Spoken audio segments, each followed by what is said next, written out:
નમસ્કાર વિદ્યાર્થી મિત્રો, આજે આપણે ધોરણ 7 વિષય ગણિત પ્રકરણ નંબર 14 સમમિતિ એનો ભાગ 2 એનો અભ્યાસ કરીશું।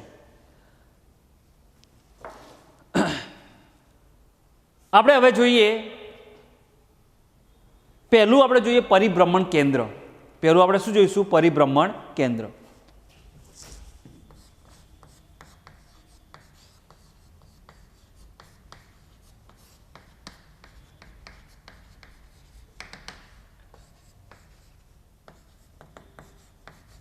परिभ्रमण केंद्र कोने कहेवाय? तो पहलू જોઈએ परिभ्रमण केंद्રની વ્યાખ્યા કે જે બિંદુથી વસ્તુ પરિભ્રમણ કરે, જે બિંદુથી પરિભ્રમણ કેન્દ્ર એટલે જે બિંદુથી વસ્તુ પરિભ્રમણ કરવાની શરૂઆત કરે તે બિંદુને શું કહેવાય? પરિભ્રમણ કેન્દ્ર। અહીંયાથી સમજો કે અહીંયા બિંદુ છે અને જે બિંદુથી વસ્તુ પરિભ્રમણની શરૂઆત કરી એ બિંદુને શું કહેવાય? પરિભ્રમણ કે આ બિંદુને શું કહેવાય? પરિભ્રમણ કેન્દ્ર। જે બિંદુથી વસ્તુ પરિભ્રમણ કરે તે બિંદુને પરિભ્રમણ કેન્દ્ર કહે છે। તો અહીંયા વ્યાખ્યા એવી આવશે, જે બિંદુથી વસ્તુ परिभ्रमण करे ते बिंदुने परिभ्रमण केंद्र कहे। जे बिंदुथी वस्तु परिभ्रमण करे ते बिंदुने परिभ्रमण केंद्र। हवे परिभ्रमण कोण? बीजी व्याख्या शुं आवशे? परिभ्रमण कोण। तो परिभ्रमण कोण कोने कहेवाय? तो जे खूणे वस्तु परिभ्रमण करे, जे खूणे वस्तु परिभ्रमण करे ते खूणाने परिभ्रमण कोण कहे छे। तो अहींया लखीशुं, जे खूणे वस्तु परिभ्रमण करे ते खूणाने परिभ्रमण कोण कहे। जे खूणे वस्तु परिभ्रमण करे ते खूणाने, जे खूणे वस्तु परिभ्रमण करे, समझो कि 180 अंशना खूण 120 अंशना खूणे वस्तु परिभ्रमण कर्युं, आ ए तो भाई एने शुं कहेवाय? जे खूणे એટલે આ પરિભ્રમણ કોણ કહેવાય, બરાબર। તો જે ખૂણે વસ્તુ પરિભ્રમણ, જે ખૂણે આ અહીંયાથી વસ્તુ પરિભ્રમણ કરવાની શરૂઆત કરી તો આ જે ખૂણો બન્યો આ કેટલા અંશનો? 120, તો એને શું કહેવાય? પરિભ્રમણ કોણ કહે છે। તો જે ખૂણે વસ્તુ પરિભ્રમણ કરે એટલે 120 અંશના ખૂણે વસ્તુએ પરિભ્રમણ કર્યું, બરોબર। તો એ ખૂણાને શું કહેવાય? એ ખૂણાને પરિભ્રમણ કોણ કહે છે। तो आपणे आ बने विषय समझ्या, एक परिभ्रमण केंद्र, एक परिभ्रमण कोण।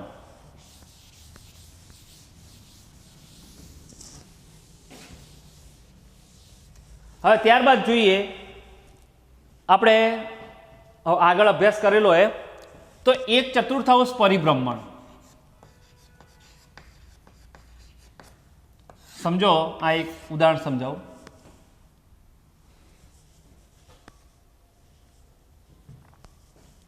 तो अहींया आटलेथी आटलू एक चतुर्थांश समझीए तो केटला अंशनो खूणो बने? 90। आ 90 अंशनो खूणो बन्यो।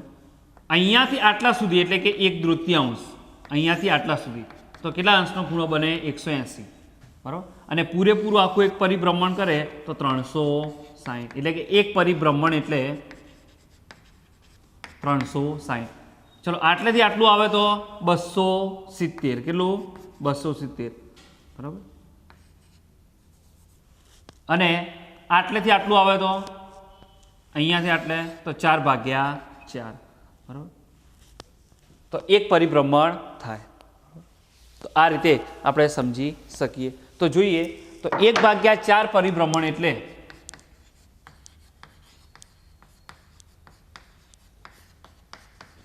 એટલે કેટલા અંશનો ખૂણો? 90 અંશનો ખૂણો। 1/2 પરિભ્રમણ એટલે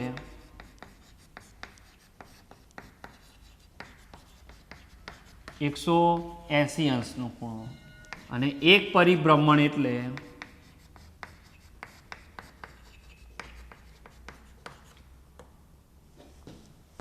360 અંશ.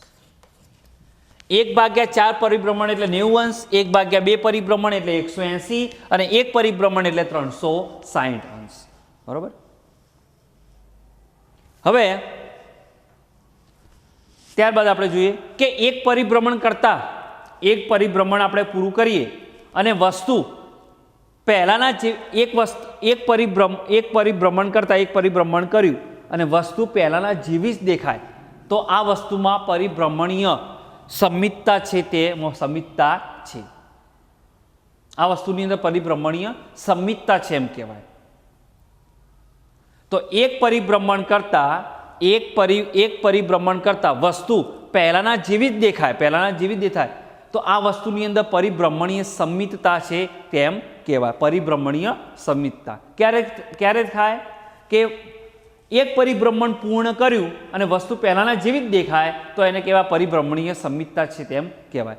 કોઈ પણ આકૃતિને તમે 360નું પરિભ્રમણ કરાવતા પરિભ્રમણ દરમિયાન જેટલી વખત આકૃતિ મૂળ આકૃતિ જેવી જ દેખાય તો એને પરિભ્રમણીય સમિતિની કક્ષા કહે છે. બરાબર. તો અહીંયા એવું કીધું કે કોઈ પણ આકૃતિને તમે કોઈ પણ આકૃતિ હોય અને એને 360 અંશનું પરિભ્રમણ કરાવીએ, કોઈ પણ આકૃતિને 360 અંશનું પરિભ્રમણ કરાવતા પરિભ્રમણ દરમિયાન પરિભ્રમણ થતું હોય એ દરમિયાન જેટલી વખત આકૃતિ મૂળ આકૃતિ જેવી દેખાય એને પરિભ્રમણીય સમિતિની કક્ષા કહે છે. એટલે કોઈ પણ આકૃતિ હોય એમાં તમે 360 અંશનું પરિભ્રમણ કરાવવાના હોય, એમાં એ પરિભ્રમણ દરમિયાન સમજો કે વચ્ચે આને અટકી ગઈ અને મૂળ આકૃતિ જેવી દેખાય તો એને શું કહેવાય? પરિભ્રમણીય સમિતિની કક્ષા કહે છે. પરિભ્રમણીય સમિતિની કક્ષા કહેવાય છે. ત્યારબાદ હવે આપણે જોઈએ સ્વાધ્યાય 14.2.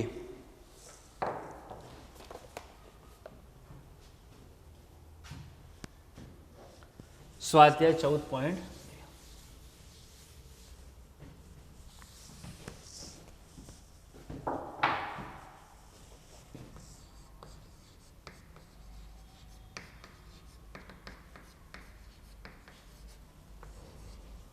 એનો દાખલા નંબર 1. નીચે આપેલી કઈ આકૃતિમાં પરિભ્રમણીય સમિતિના ક્રમ 1 કરતાં વધુ છે? નીચે આપેલી કઈ આકૃતિમાં પરિભ્રમણીય સમિતિનો ક્રમ 1 કરતાં વધુ છે? તો આકૃતિ દોરીએ એટલે ખ્યાલ આવશે.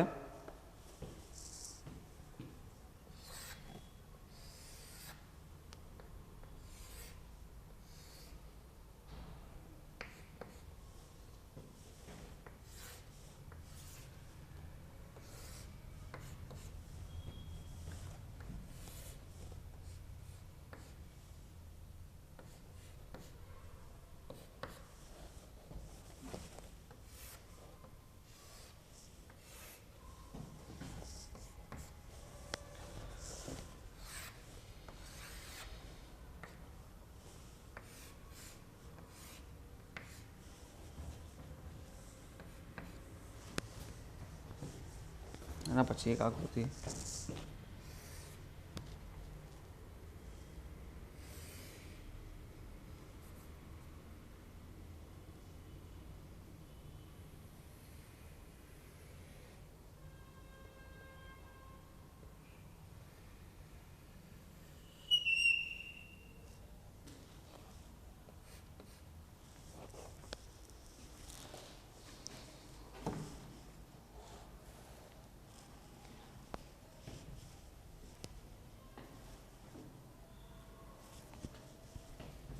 હવે કઈ આકૃતિની અંદર પરિભ્રમણીય સમિતિનો ક્રમ 1 કરતાં વધુ છે?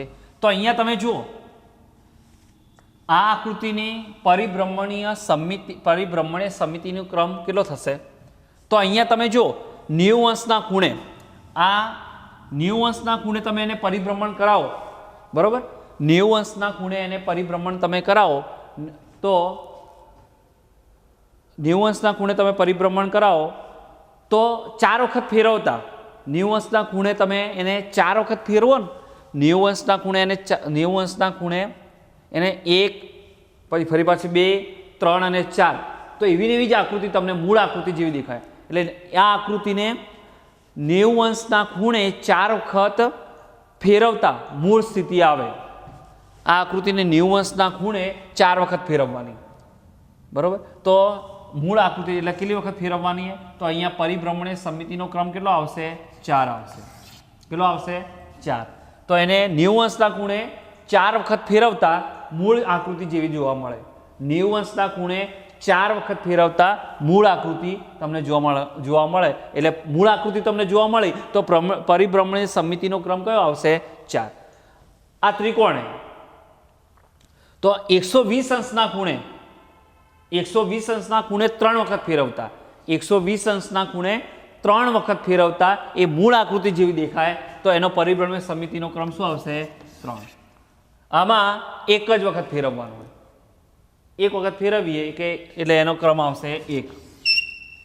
આમાં 180 અંશના ખૂણે 2 વખત ફેરવવાના. 180 અંશના ખૂણે કેટલી વખત ફેરવવાના? 2. તો એક વખત ફેરવશો તો આમાં આવશે એટલે મૂળ આકૃતિ જેવી, એટલે 2 વખત આવશે. એટલે 180 અંશના ખૂણે 2 વખત ફેરવતા એ મૂળ આકૃતિ જેવી જોવા મળશે. એટલે એનો પરિભ્રમણીય સમિતિનો ક્રમ 2 આવશે. 120 અંશના ખૂણે 120 અંશના ખૂણે 3 વખત ફેરવતા, એને 120 અંશના ખૂણે પાછળ 3 વખત ફેરવવાની તો એનો પરિભ્રમણીય સમિતિનો ક્રમ શું આવશે? 3. અને 90 અંશના ખૂણે 90 અંશના ખૂણે કેટલી વખત ફેરવવાના? 90 અંશના ખૂણે અને 90 અંશના ખૂણે 4 વખત ફેરવતા પરિભ્રમણીય મૂળ સ્થિતિ તમને જોવા મળશે. 90 અંશના ખૂણે 4 વખત ફેરવીએ તો એ મૂળ આકૃતિ જેવી જોવા મળે તો એનો પરિભ્રમણીય સમિતિનો ક્રમ શું આવશે? 4 આવશે. તો અહીંયા તમે જુઓ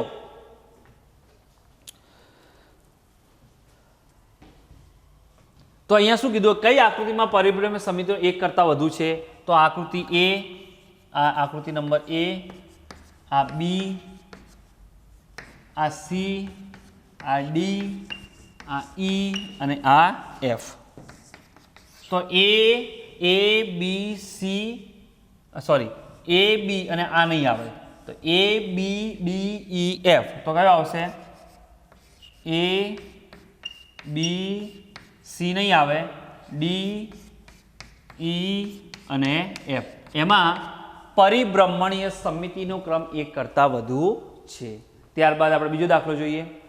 એમાં પણ એવું જ કરવાનું છે.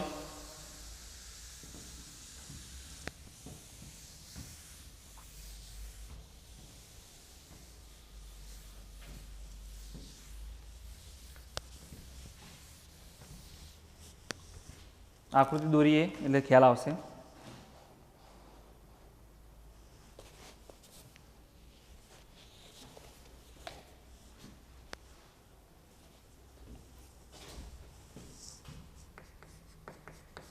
દાખલા નંબર 2.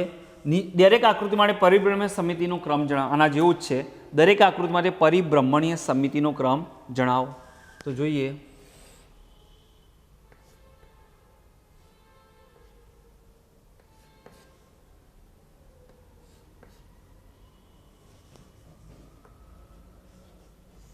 A નંબર 80 અંશનો ખૂણો અહીંયા,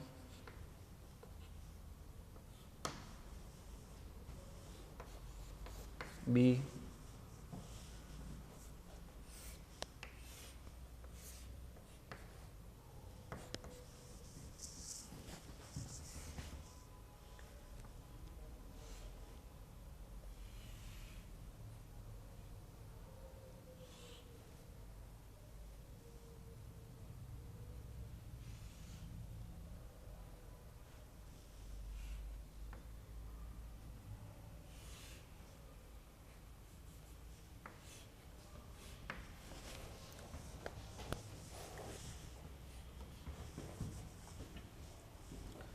સી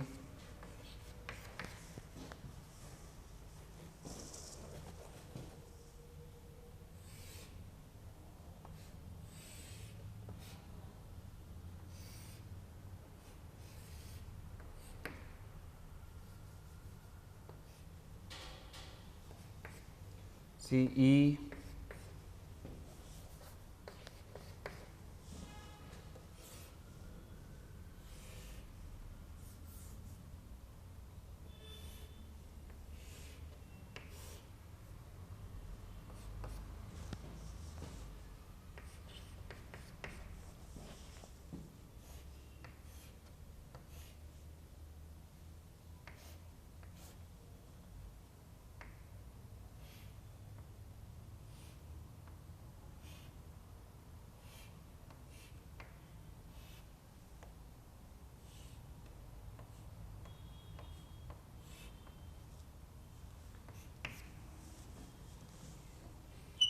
જી છેલ્લી આકૃતિ આપણે દોરીએ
તો આકૃતિ H.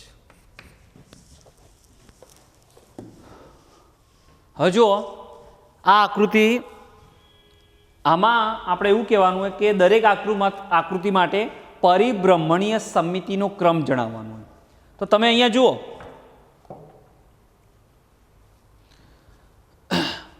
અહીંયા આકૃતિ આપીએ તો અહીંયા આ x બિંદુ લેવાનું. અહીંયા દરેકમાં શું આપેલું હોય અહીંયા x બિંદુ દરેકમાં આપેલું હશે. x બિંદુથી તમારે કેટલા અંશના ખૂણે પરિભ્રમણ કરાવવાનું એ તમારે જોવાનું છે બરાબર. તો જોઈએ તો અહીંયા x બિંદુથી સમજો કે અહીંયા x છે તો એ બિંદુથી તમે જો આ એને અહીંયા આ અહીંયા આવશે ને આ અહીંયા આવશે તો 180 અંશના ખૂણે તમે પરિભ્રમણ કરાવશો. 180 અંશના ખૂણે બે વખત પરિભ્રમણ કરાવતા મૂળ આકૃતિ જેવી જોવા મળશે તમને. આવી જ જોવા તમને મળશે. 180 x બિંદુથી 180 અંશના ખૂણે બે વખત પરિભ્રમણ કરાવશો તો મૂળ આકૃતિ જોવા મળશે. એટલે એનો પરિભ્રમણીય સમિતિનો ક્રમ કેટલો આવશે? 2 આવશે. કેટલો આવશે? 2. ત્યારબાદ આ આકૃતિ તો એમાં પણ 180 અંશના ખૂણે 180 અંશના ખૂણે બે વખત પરિભ્રમણ કરાવશો તો તમને આના જેવી જ આકૃતિ જોવા. 180 એટલે અહીંયા આવશે અને ફરી પાછો અહીંયા આવશે બરાબર. એટલે કેટલી વખત આવશે? 2 વખત. પરિભ્રમણ સમિતિનો ક્રમ 2 વખત. ત્રિકોણે તો x બિંદુથી 120 અંશના ખૂણે પરિભ્રમણ કરાવવાનું. 120 અંશના ખૂણે તમે પરિભ્રમણ કરવાશો 120 અંશના ખૂણે 3 વખત 120 અંશના ખૂણે 3 વખત ફેરવીએ 3 વખત પરિભ્રમણ કરાવશો એટલે કે 120 અંશના ખૂણે 3 વખત પરિભ્રમણ કરાવતા એ મૂળ આકૃતિ જે જોવા મળે એટલે સમિતિનો ક્રમ 3 આવશે. અહીંયા તમે જુઓ 90 અંશના ખૂણે કેટલા 90 અંશના ખૂણે 90 અંશના ખૂણે 4 વખત પરિભ્રમણ કરાવો 90 અંશના ખૂણે 4 વખત એટલે 1 પછી 2 અહીંયાથી આ અહીંયા આવશે અહીંયાથી અહીંયા આવશે અને અહીંયાથી અહીંયા આવશે અને 4 વખત પરિભ્રમણ કરાવીશું 90 અંશના ખૂણે 4 વખત પરિભ્રમણ કરાવતા એ મૂળ આકૃતિ જે જોવા મળે તો અને પરિભ્રમણ સમિતિનો ક્રમ 4 આવશે. ત્યારબાદ આમાં પણ તમે જોશો 90 અંશના ખૂણે 4 વખત પરિભ્રમણ કરાવતા એનો સમિતિનો ક્રમ 4 આવશે. મૂળ આકૃતિ જે જોવા મળે 90 અંશના ખૂણે 4 વખત પરિભ્રમણ કરાવીએ 4 વખત ફેરવતા 4 વખત પરિભ્રમણ એટલે ફેરવતા એટલે 90 અંશના ખૂણે 4 વખત પરિભ્રમણ કરાય એટલે 4 વખત ફેરવીએ તો મૂળ આકૃતિ જે જોવા મળે તો એનો પરિભ્રમણ સમિતિનો ક્રમ 4 આવશે. અહીંયા તમે જુઓ 1 2 3 4 ને 5 પંચકોણ આપ્યું હોય તો પંચકોણ હે એને 72 અંશના ખૂણે 72 અંશના ખૂણે 5 વખત પરિભ્રમણ કરાવતા 72 અંશના ખૂણે 5 વખત પરિભ્રમણ કરાવતા અથવા ફેરવતા મૂળ આકૃતિ જેવી તમને જોવા મળશે તો એનો પરિભ્રમણ સમિતિનો ક્રમ કેટલો આવશે 5. અહીંયા તમે જુઓ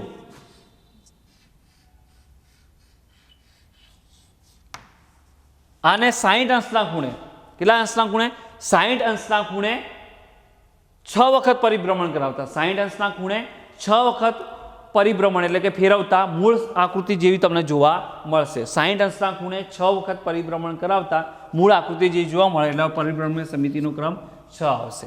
અને છેલ્લી આકૃતિ આપીએ એમાં 120 અંશના ખૂણે 3 વખત પરિભ્રમણ અથવા 3 વખત ફેરવતા મૂળ આકૃતિ જે જોવા મળશે તમને બરોબર. અહીંયા તમે જુઓ 1 આ 2 ને 3 બરોબર તો 120 અંશના ખૂણે 3 વખત ફેરવતા મૂળ આકૃતિ જેવી તમને જોવા મળશે તો અહીંયા પરિભ્રમણ સમિતિનો ક્રમ શું આવશે 3 આવશે. તો આ રીતે આપણે પરિભ્રમણ સમિતિનો ક્રમ જાણી શકાય. સ્વાધ્યાય 14.3 દાખલા નંબર 1 કોઈ બે એવા આંકડા જણાવો કે જેની રેખિક સમિતિ અને પરિભ્રમણ સમિતિ બંને હોય બરાબર. તો અહીંયા એવું કીધું કોઈ બે એવા આંકડા જણાવો કે જેની રૈખિક સમિતિ અને પરિભ્રમણ સમિતિ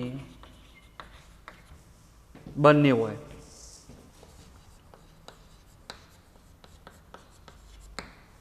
અહીંયા કોઈ એવા બે આંકડા જણાવવાના કે જેની રૈખિક સમિતિ અને પરિભ્રમણ સમિતિ બંને હોય. રૈખિક સમિતિ પણ હોય અને પરિભ્રમણ સમિતિ પણ હોય. તો એક તો 0 આવશે અને બીજું શું આવશે 8 આવશે 8 અડે 8 આ બે આંકડા તો જોઈએ કઈ રીતે 0 તો 0 વર્તુળાકાર બરોબર. તો કયા બે આંકડા આવશે 0 અને 8 બરોબર. તો કઈ રીતે તો 0 એ વર્તુળાકાર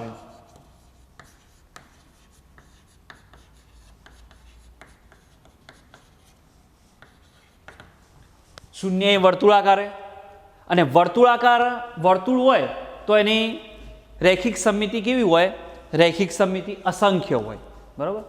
તો 0 એ વર્તુળાકાર તો વર્તુળાકાર હોય તો 0 ની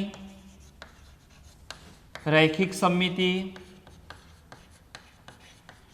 કેવી હોય અસંખ્ય હોય. તો અહીંયા 0 સમજો કે આ 0 એની રૈખિક સમિતિ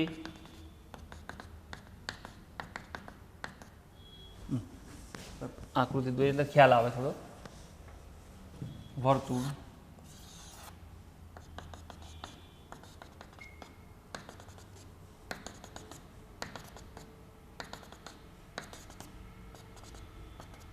રૈખિક સમિતિ અસંખ્ય હોય બરાબર. 0 ની રૈખિક સમિતિ અસંખ્ય તો પરિભ્રમણ સમિતિ પણ અસંખ્ય હોય. કઈ રીતે તો અહીંયા જુઓ આ વર્તુળે આ રૈખિક સમિતિ આપણે જોઈ અસંખ્ય બરાબર. વર્તુળની રૈખિક સમિતિ અસંખ્ય હોય. ફરીથી આકૃતિ દોરું તો ખ્યાલ આવે, થોડું વ્યવસ્થિત દોરીએ.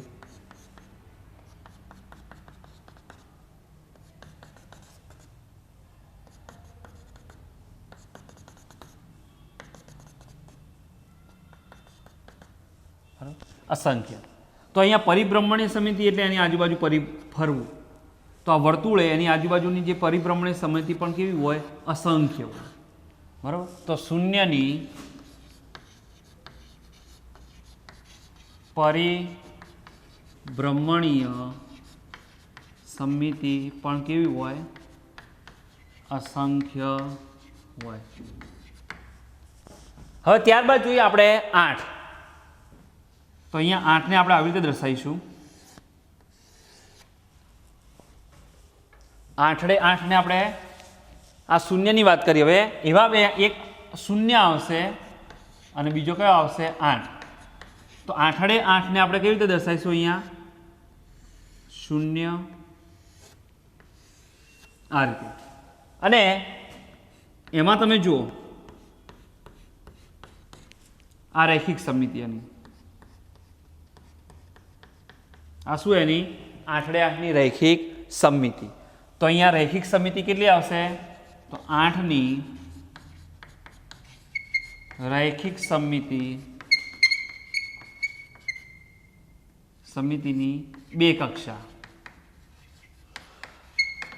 કેટલી કક્ષા આવશે? 2 કક્ષા. અને 8ની પરિભ્રમણીય સમિતિ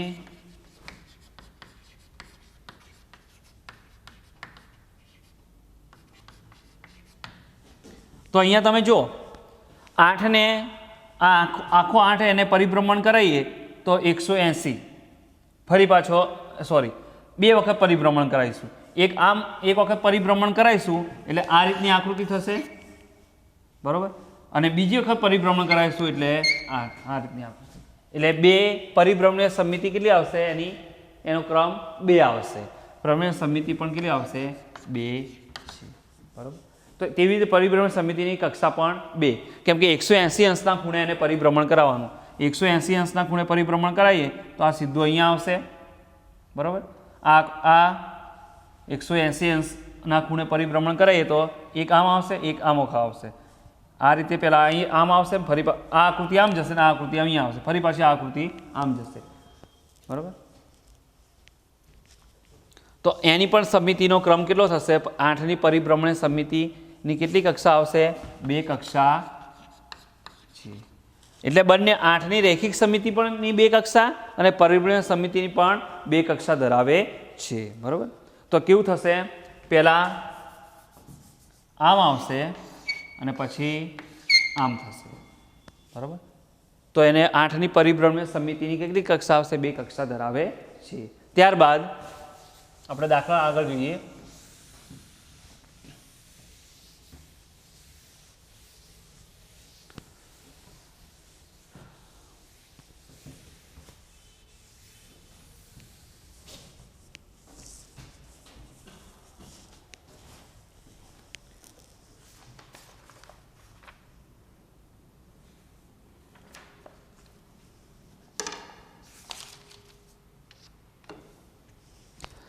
દાખલા નંબર આગળ 5.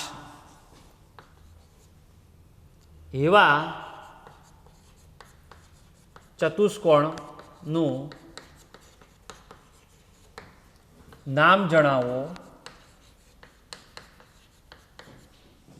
કે જેની રૈખિક સમિતિ અને પરિભ્રમણ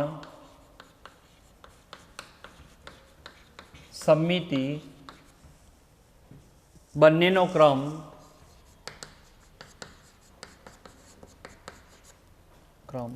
એક કરતાં વધુ હોય.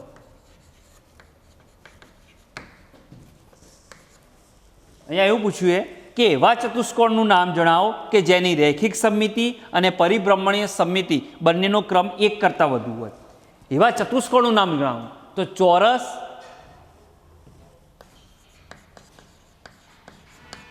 લંબચોરસ અને ચોરસ, લંબચોરસ અને સમબાજુ ચતુષ્કોણ.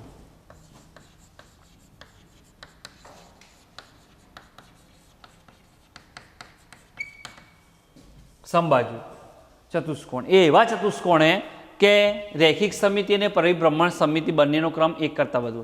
ચોરસની અંદર તમે જુઓ, બરોબર, તો એક કરતાં વધુ હોય, બંનેનો ક્રમ એક કરતાં વધુ.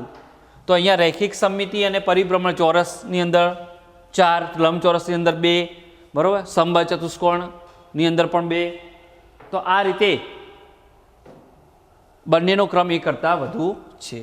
તો અહીંયા દાખલા નંબર 6, કેન્દ્રથી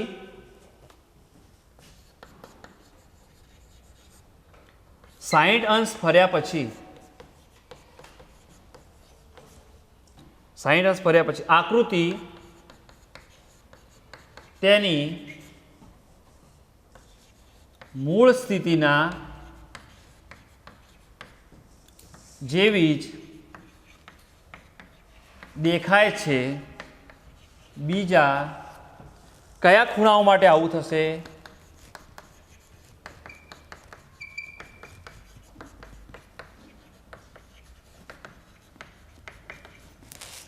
તો કેન્દ્રથી 60 અંશ ફર્યા પછી, કેન્દ્રથી 60 અંશ કેન્દ્ર હોય અને ત્યાંથી 60 અંશ ફર્યા પછી આકૃતિ તેની મૂળ સ્થિતિ જેવી જ આકૃતિ 60 અંશ ફર્યા ફરી પાછી મૂળ સ્થિતિ જેવી જ દેખાય. આકૃતિ કેન્દ્રથી 60 અંશ ફર્યા પછી આકૃતિ મૂળ સ્થિતિ જેવી જ દેખાય, બરાબર, દેખાય. બીજા કયા ખૂણાઓ માટે આવું થશે? તો કેન્દ્રથી 60 અંશ ફર્યા પછી આકૃતિ એના મૂળ સ્થિતિ જેવી દેખાય, તો બીજા કયા અંશના ખૂણે થશે? તો 120 અંશના ખૂણે, 180, 60 નો ઘડિયો, 240, 300, બરાબર. તો આ ખૂણાઓ માટે આવું થશે. એટલે કે 120, 180, 240, 300 ખૂણા હોય, 60 અંશ એટલે કે આ બધા ખૂણા હોય, ફર્યા પછી આકૃતિ તેના મૂળ સ્થિતિ જેવી દેખાશે, બરાબર. ખૂણે મૂળ સ્થિતિ જેવી જ દેખાશે. 120, 180, 240, 300, બરાબર. તો આ અને 300 પછી 360 લઈ લઈએ એટલે 360 સુધી થઈ જાય. 120, 180, 240, 300, 360 ખૂણે એ મૂળ સ્થિતિ જેવી જ દેખાશે. ત્યારબાદ આપણે છેલ્લો પ્રશ્ન લઈ લઈએ એક.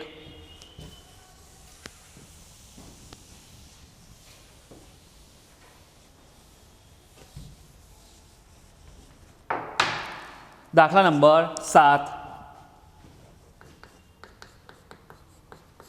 નીચે આપેલા ખૂણાઓ માટે શું આપણે એક કરતાં વધુ પરિભ્રમણ સમિતિ મેળવી શકીએ? નીચે આપેલા ખૂણાઓ માટે શું આપણે એક કરતાં વધુ ક્રમની પરિભ્રમણીય સમિતિ